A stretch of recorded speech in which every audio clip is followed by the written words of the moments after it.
Welcome back to my channel. My name is Jocelyn, and for today's topic, let me provide you the latest update on the new Philippine immigration law. Last year, I made several videos regarding the passage of the new immigration law in the House of Representatives. The Philippines is pushing for the passage of the new Philippine immigration law. Norman G. Tancinco is the new Bureau of Immigration Commissioner. He said that we are looking into ways of modernizing the Bureau through e-services and manless transactions. Not only will this up the level of the agency, but will also serve as a major deterrent for illicit activities. He also said that we will be pushing for the new immigration law that will update the 82-year-old Philippine Immigration Act to ensure that we adapt to modern times. I was able to look up the Senate version of this new Philippine immigration law, and let me provide you the updates or the changes or the proposed changes that will happen or will be implemented once this new law is passed. For those foreign nationals who wanted to have a permanent residency in the Philippines, then this video is for you.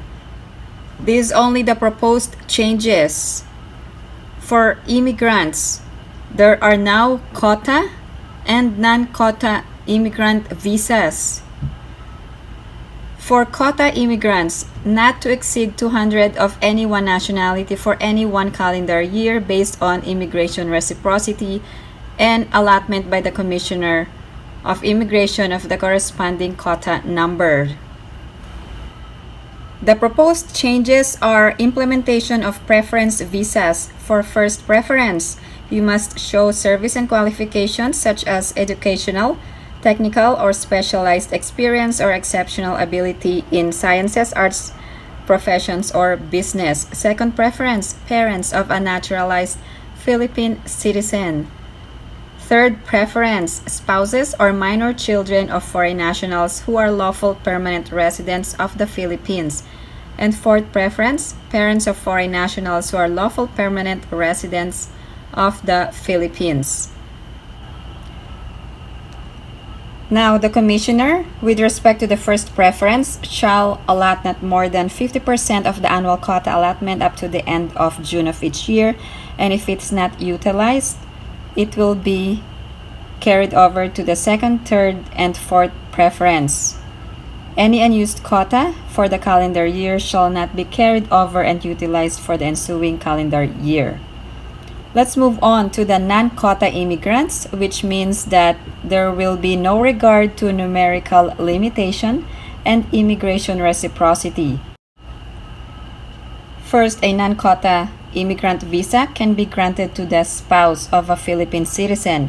However, the immigrant visa could be canceled if the foreign spouse failed to give support to the Filipino spouse and family, and there is legal separation or termination of the marriage, and it is attributable to the foreign spouse.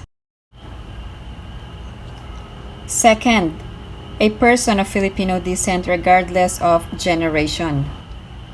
For example, if you have a grandparent or a Filipino parent, you could also apply for a permanent residence in the Philippines. Next, a child born to a foreigner mother during her temporary visit abroad, the mother being a lawful resident of the Philippines, if accompanied by or coming to join the mother who applies for admission within 5 years from the birth of the child. Also, a child born subsequent to the issuance of an immigrant visa to the accompanying parent, the visa not having expired or revoked. Also, a foreign national who had been previously lawfully admitted into the Philippines for permanent residence who is returning from a temporary visit abroad to an unrelinquished residence in the Philippines. In addition, a natural-born citizen who becomes a naturalized citizen of a foreign country and is returning to the Philippines for permanent residence, including the spouse and minor children accompanying or joining such person. Also, the spouse, parent, child, legitimate siblings of a foreign national who is gainfully employed and holder of a permanent resident status for a period of 7 years. Who are considered native-born foreign national. So, children or child born in the Philippines to parents who are foreign nationals and lawful residents of the Philippines shall be deemed a native-born permanent resident. However, you are not considered Filipino citizen. Also, native-born foreign nationals. For example, for non-immigrants, a child born to parents who are both non-immigrants shall be deemed a native-born non-immigrant or temporary resident and may remain in the Philippines only during the period of authorized stay of the parents unless the child reaches the age of 18 while continuously residing in the Philippines, in which case the child may apply for naturalization or for an appropriate visa.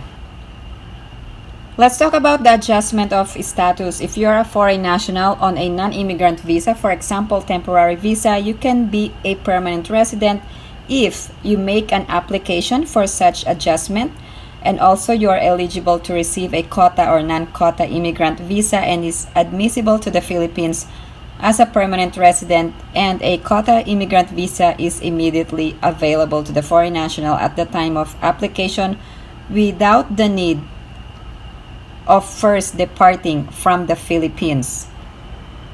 There are instances when you may not be able to adjust your status. For example, if you have violated or you are in violation of immigration laws, rules, and regulations, unless the violation is without the fault of the foreign national or for purely technical reasons, and also if you are a transient. Loss of status, a registered foreign national except a temporary visitor who fails to return to the Philippines within 1 year shall lose this status.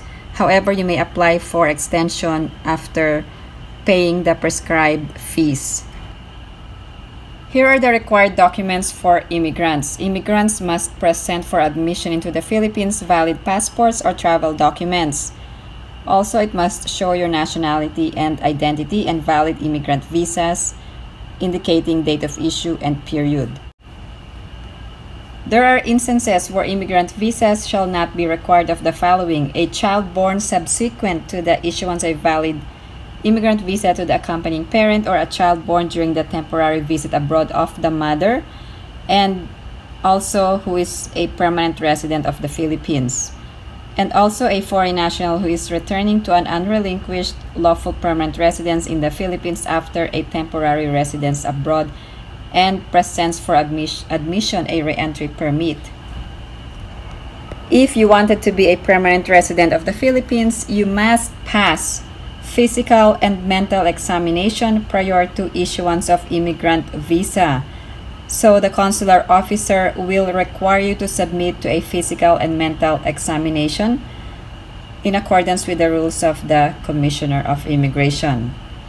Also, all immigrants, if you are planning to leave the Philippines, you must apply for re-entry permit with the intention of returning in the Philippines.